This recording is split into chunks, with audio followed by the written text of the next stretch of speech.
আসসালামু আলাইকুম গায়েজ, আমরা মহানন্দা নদীতে গোসল করতে যাচ্ছি। তীব্র গরম, কাঠফাটা রোদ, বৃষ্টি নেই, ঘাসগুলা সব একদম মরে হলুদ হয়ে গেছে। আপনারা দেখতে পাচ্ছেন, এটা আমাদের মহানন্দা নদী।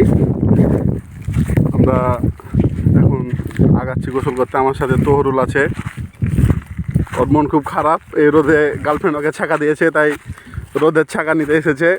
রোদের ছাকা নিলে গার্লফ্রেন্ডের ছাকা মনে থাকবে না, বিয়ে হয়ে গেছে। আমরা আগাচ্ছি নদীর দিকে।